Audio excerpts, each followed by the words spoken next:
Il y a eu toutes sortes de signes annonciateurs que Ben Laden préparait quelque chose d'énorme. Les 2 attaques africaines, l'attentat contre l'USS Cole. Ben Laden a toujours affiché sa volonté de frapper les États-Unis. Un homme a donné à Ben Laden la vision de ce que pourrait être le prochain attentat.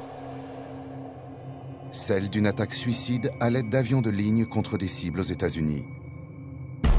Leur première rencontre remonte à 1996 en Afghanistan. Khalid Sheikh Mohammed est rapidement devenu chef militaire et responsable du département des opérations extérieures d'Al-Qaïda, le premier responsable des opérations terroristes menées contre l'Occident. Numéro 3 d'Al-Qaïda, il est surnommé le cerveau par Ben Laden. C'est lui qui est en charge de conduire cette opération et de recruter les volontaires de cette mission suicide. C'est à cette époque qu'il rencontre des gens comme Mohamed Atta, qui vient d'Allemagne. Il cherchait des gens qui puissent voyager incognito. Il cherchait également des gens suffisamment éduqués pour devenir des pilotes, des personnes de talent. C'est ainsi qu'ils ont commencé à monter l'équipe des pilotes avec 2 Saoudiens, un Libanais et un Égyptien avec une nationalité allemande. Ils les ont infiltrés et, voyant que cela fonctionnait bien, ils ont recruté les soldats. La plupart étaient des Saoudiens que Ben Laden a pu contacter via son réseau en Arabie.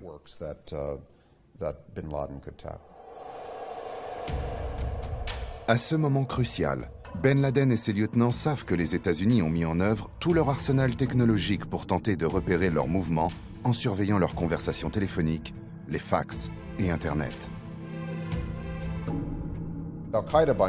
À cette époque, les membres d'Al-Qaïda savent qu'ils sont surveillés. C'est pourquoi ils codent toute leur communication. Ce n'était pas d'une grande sophistication. Quand il s'agissait d'attaques, ils parlaient de mariage, ce genre de code tout simple. Et au début de l'été 2001, les agences de renseignement américaines commencent à être alarmées par ce qu'elles entendent dans ces conversations. Ces agences ont aussi des agents sur le terrain afghan, notamment des agents doubles, des anciens d'Al-Qaïda, souvent des Jordaniens, qui font remonter des informations inquiétantes, des éléments étayant l'imminence d'un énorme coup à venir.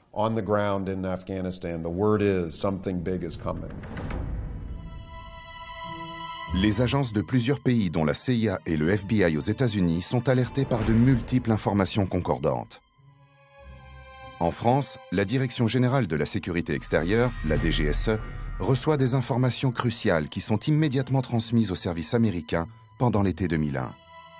Les services français ont donné l'alerte sur une personne qui était à ce moment-là aux États-Unis et qui présentait un risque terroriste certain. Le FBI l'a identifié, je crois que c'est à Tucson en Arizona, où il a voulu prendre des cours de pilotage, mais avec une phrase très bizarre qui avait étonné tout le monde. Il a dit « Je veux apprendre à faire décoller les avions ». Et ça a tellement surpris les gens que l'agent du FBI local, qui a eu vent de cette information, l'a envoyé au service central du FBI à New York, où les gens ont reçu l'information, mais elle a été noyée dans une quantité d'autres informations. Le cabinet de George Bush a commencé à être alerté. Le directeur de la CIA, George Tenet, ses lieutenants et les membres de sa cellule Al-Qaïda se rendent à plusieurs reprises à la Maison-Blanche pendant les mois de mai, juin et juillet. De nombreux rapports écrits circulent au sein de l'administration. Mais il leur manque 2 éléments, quand et où les attaques seraient conduites. Ils pensaient qu'un attentat contre les intérêts américains hors du territoire national était probable. Sans doute une ambassade, une base militaire, voire même Israël. À aucun moment, ils ont pensé que cela pourrait se passer aux États-Unis. À plusieurs reprises, depuis le nord de l'Afghanistan, dans la vallée du Panjshir, un autre homme, Ahmad Shah Massoud, dit le commandant Massoud, essaye lui aussi d'attirer l'attention sur le danger représenté par Ben Laden. Massoud est alors le chef de l'armée islamique, une armée ayant combattu les soviétiques, puis le régime des talibans. Nous étions au nord de l'Afghanistan avec Ahmed Shah Massoud. Je me souviens parfaitement de ce jour où il a pointé son doigt vers les lignes de front et il nous a dit que de ce côté de l'Afghanistan, ce n'était plus l'Afghanistan. Ce ne sont pas des Afghans, ce sont des Arabes. En écoutant leur radio tous les soirs, on se rend bien compte qu'ils ne parlent ni le persan, ni le pachtoun, mais l'arabe. En fait, il s'agissait de la brigade 055, qui était l'unité combattante de Ben Laden.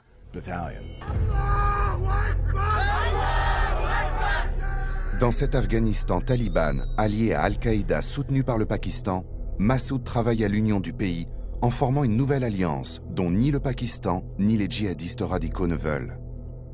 La résistance intérieure afghane avait aussi pour champion des gens comme Ahmad Shah Massoud, qui, lui, voyait dans une éventuelle recherche d'entente avec l'Inde et avec l'Iran la possibilité de ressusciter l'indépendance afghane. Pour cela, les généraux pakistanais étaient décidés à le supprimer, à anéantir sa résistance et à tuer sa personne. Il est tué dans un attentat suicide le 9 septembre 2001, au nord-est de l'Afghanistan. Les auteurs de l'attentat sont deux membres d'Al-Qaïda, des Tunisiens vivant en Belgique. Ils ont pu l'approcher en se faisant passer pour des journalistes munis de faux passeports belges et équipés d'une caméra volée à France 3 à Grenoble. L'attentat ayant causé la mort de Massoud est un préambule aux attaques effroyables du 11 septembre. C'était la première phase d'une longue série qui change durablement les États-Unis et le monde. Une nouvelle guerre commence.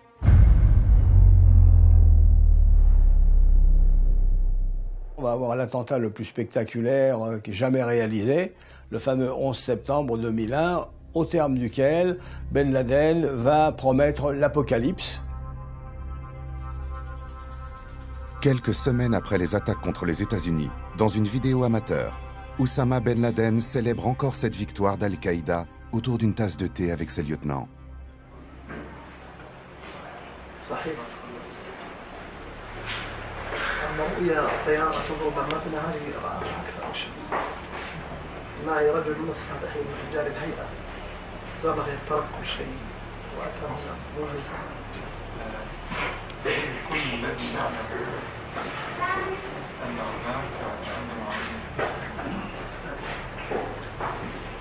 وطلب منهم أن يأخذ أمريكا وأوروبا بدأت الناس الطيار ماشي بسرعة وندخل في العملية هي دخول في المكان ونحن أولنا الراية ما الإنسان نبشر علامة نفتح الله عليكم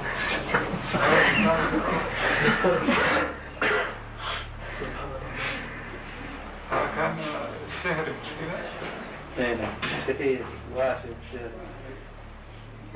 Mais l'apocalypse promise n'a pas lieu. Ou alors, elle est intérieure et politique aux États-Unis, où l'on découvre très rapidement que ces attaques auraient pu être déjouées. Nous traquions Oussama Ben Laden depuis un moment. Ben Laden faisait l'objet d'une mise en examen et d'un avis de recherche lancé par les autorités new-yorkaises avant même qu'Al-Qaïda ne conduise ses deux attaques contre nos ambassades en Afrique de l'Est. Donc nous connaissions parfaitement Ben Laden. Nous savions beaucoup de choses sur son groupe. Nous étions très conscients du danger qu'il représentait pour la stabilité internationale et nous avions déjà déjoué plusieurs projets d'attentats d'Al-Qaïda dans le passé. Ali Soufan travaillait pour le FBI. Il se bat contre Ben Laden depuis le début des années 1990. Il est alors l'un des 7 seuls agents arabisants aux États-Unis. Avec d'autres membres du FBI, il est l'un de ses lanceurs d'alerte. Le FBI était obsédé et convaincu de l'imminence d'une attaque contre les États-Unis. Il suppliait à la CIA de partager ces informations. Pour ce qui est de la CIA, c'est une histoire maintenant connue. Ils avaient placé sous surveillance une réunion des membres d'un groupe affilié à Al-Qaïda en Malaisie.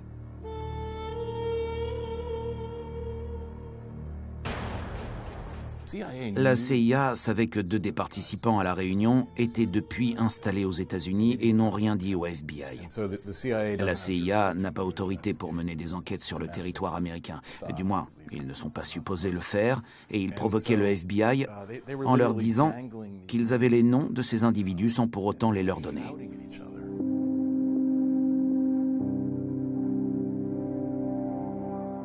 Tout ça pour une stupide histoire de prérogative administrative.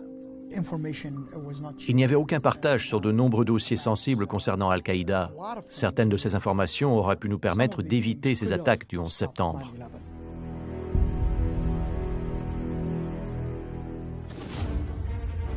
La riposte est cette fois-ci à la hauteur de l'attaque. Aux États-Unis, toutes les agences bouleversent leurs priorités. CIA, FBI, DIA, toutes mobilisent leurs effectifs dans la lutte contre Ben Laden. En parallèle, les États-Unis et leurs alliés préparent la plus grande offensive militaire internationale depuis la fin de la Seconde Guerre mondiale. On ne peut pas regarder cette situation sans oublier, ça j'ai vraiment gardé en mémoire, la situation politique personnelle de George Bush.